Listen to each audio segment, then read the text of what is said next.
ಈ ಪ್ರಕರಣದಲ್ಲಿ ಇಡಿ ಎಂಟ್ರಿ ಆಗ್ತಾ ಇದ್ದಂತೆ ರಾಜಕೀಯ ಕೂಡ ಎಂಟ್ರಿ ಆಗಿದೆ. ಐಟಿ, ಇಡಿ, ಸಿಬಿಐ ಕೇಂದ್ರ ಸರ್ಕಾರದ ಕೈಗೊಂಬೆಗಳು. ಹೆದರಿಸೋದಕ್ಕೆ ಇಡಿ ದಾಳಿ ನಡೆದಿದೆ ಅಂತ ಸಚಿವ ಪ್ರಿಯಾಂಕ್ ಖರ್ಗೆ ಹೇಳಿಕೆ ಕೊಟ್ಟಿದ್ದಾರೆ. ಟಾರ್ಗೆಟ್ ಮಾಡಿ ಸಾವಿರಾರು ರೇಡ್ಗಳನ್ನ ಮಾಡಿದ್ದಾರೆ. ಈ ಹಿಂದೆ ಶ್ರೀಕಿ ಪರಿಚಯದ ಬಗ್ಗೆ ನಲಪಾಡ್ ಹೇಳಿದ್ದಾರೆ. ಯಾವ ಕಾರಣಕ್ಕೆ ದಾಳಿ ಅನ್ನೋದನ್ನ ಇಡಿಯೇ ಸ್ಪಷ್ಟಪಡಿಸಬೇಕು ಅಂತ ಪ್ರಿಯಾಂಕ್ ಖರ್ಗೆ ರಿಯಾಕ್ಟ್ ಮಾಡಿದ್ದಾರೆ. ಐಟಿ, ಇಡಿ, ಸಿಬಿಐ ಇವರೆಲ್ಲರೂ ಕೇಂದ್ರ ಸರ್ಕಾರದ ಕೈಗೊಂಬೆ. ಇನ್ನು ಮೊದಲನೇ ಬಾರಿನ ಆಗ್ತಾ ಇರೋದು ಹೇಳಿ. ಅವ್ರದ್ದು ಕನ್ವಿಕ್ಷನ್ ರೇಟ್ ಎಷ್ಟಿದೆ ಸರ್? 2%ಗಿಂತ ಕಮ್ಮಿ ಇದೆ. ಸಾವಿರಾರು ರೇಡ್ ಆಗಿದೆ. ಕನ್ವಿಕ್ಷನ್ ರೇಟ್ ಎಷ್ಟಿದೆ ಅವ್ರದ್ದು? Hardly anything. It is nothing but a political tool. ಹೆದರ್ಸಕ್ಕೆ ಬೆದರ್ಸಕ್ಕೆ ಮಾಡ್ತಾ ಇರೋದು ಅಷ್ಟೇ. ಇಷ್ಟು ದಿನ ಯಾಕೆ ಸುಮ್ಮನಿದ್ರು? ಇಷ್ಟು ದಿನ ಇತ್ತಲ್ಲ. ಅಥವಾ ಅವ್ರಿಗೇನಾದರೂ ಮಾಹಿತಿ ಇದ್ದರೆ ಹಂಚ್ಕೊಂಡಿದ್ರ ರಾಜ್ಯ ಸರ್ಕಾರ ಜೊತೆ? ಇಲ್ಲ. ಹಿಂದೆನೂ ಕೂಡ ನಲ್ಪಾಡ್ ಅವರು ಶ್ರೀಕೆ ಅವ್ರ ಜೊತೆ ಪರಿಚಯ ಇದ್ದಾರೆ ಅಂತ ಅವರೇ ಬಹಿರಂಗವಾಗಿ ಹೇಳ್ಕೊಂಡಿದ್ದಾರೆ. ಏನೇ ಇದ್ರೂ ಕೂಡ ಟ್ರಾನ್ಸ್ಪರೆಂಟಾಗಿ ಅವ್ರದ್ದು ಇವ್ರದ್ದು ಫ್ರೆಂಡ್ಶಿಪ್ ಇತ್ತು ಅಂತಲೂ ಕೂಡ ಹೇಳಿದರು. ಅದು ಯಾವುದೋ ಒಂದು ಗಲಾಟೆ ಸಂದರ್ಭದಲ್ಲೂ ಕೂಡ ಅದರಲ್ಲಿ ಅವ್ರು ಭಾಗಿಯಾಗಿರಲಿಲ್ಲ, ಆದ್ರೂ ಕೂಡ ಅವ್ರ ಹೆಸರು ಸೇರಿಸಿದ್ದಾರೆ ಅಂತ ಹೇಳಿದರು. ಬಟ್ ಇದು ಐಟಿ, ಇಡಿ ಎಲ್ಲ ರೇಡ್ ಆಗ್ತಾ ಇರೋದು ಆ ವಿಚಾರಕ್ಕೂ ಬೇರೆ ವಿಚಾರಕ್ಕೂ. ಹ್ಯಾರಿಸ್ ಅವ್ರ ಮನೆ ಮೇಲೆ ಇಡಿ ರೇಡ್ ಆಗಿದೆ ಸರ್. ಏನು ತಪ್ಪು ಮಾಡಿದ್ದಾರೆ ಅಂತ ಮಾಡಿದ್ದಾರೆ. ಎಲ್ಲ ರಾಜಕೀಯ ಪ್ರೇರೇಪಣೆ ಅಷ್ಟೇ.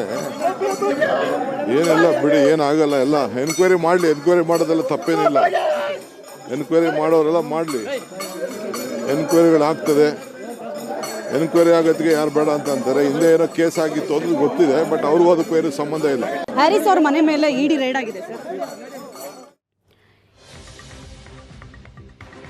ಈ ಪ್ರಕರಣಕ್ಕೆ ಸಂಬಂಧಿಸಿದಂತೆ ಶೋಭಾ ಕರಂದ್ಲಾಜೆ ಪ್ರತಿಕ್ರಿಯೆ ಕೊಟ್ಟಿದ್ದಾರೆ. ಏನ್ ಹೇಳಿದ್ದಾರೆ ನೋಡಿ. ಆರ್ಥಿಕ ಅಪರಾಧಗಳನ್ನ ಕಾಂಗ್ರೆಸ್ ಮಾಡ್ತಾನೆ ಬಂದಿದೆ. ಆರ್ಥಿಕ ಅಪರಾಧಗಳಲ್ಲಿ ಬಿಟ್ಕಾಯಿನ್ ಕೂಡ ಒಂದು. ಬಿಟ್ಕಾಯಿನ್ ಮೂಲಕ ಬೇರೆ ಬೇರೆ ದೇಶಗಳಲ್ಲಿ ರಾಜಕಾರಣಿಗಳು, ಸ್ಪೆಷಲಿ ಕಾಂಗ್ರೆಸ್ ಕನೆಕ್ಟೆಡ್ ರಾಜಕಾರಣಿಗಳು ಇನ್ವೆಸ್ಟ್ ಮಾಡಿದ್ದಾರೆ ಅನ್ನುವಂಥ ಮಾಹಿತಿ ಆಧಾರದಲ್ಲಿ ಇವತ್ತು ಇಡಿ ಅವರು ರೈಡ್ ಮಾಡಿದ್ದಾರೆ ಅನ್ನುವಂಥದ್ದನ್ನು ನಾನು ಅಂದ್ಕೊಂಡಿದ್ದೀನಿ.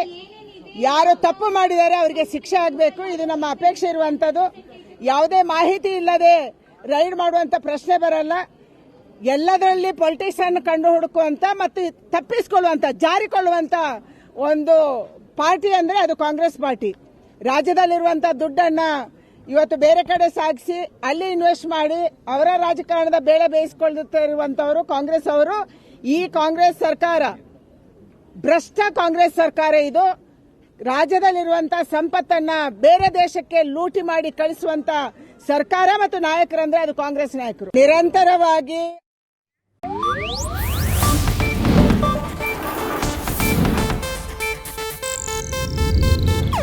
ಇದು ಏಷ್ಯಾನೆಟ್ ನ್ಯೂಸ್ ನೆಟ್ವರ್ಕ್ ಪ್ರಸ್ತುತಿ.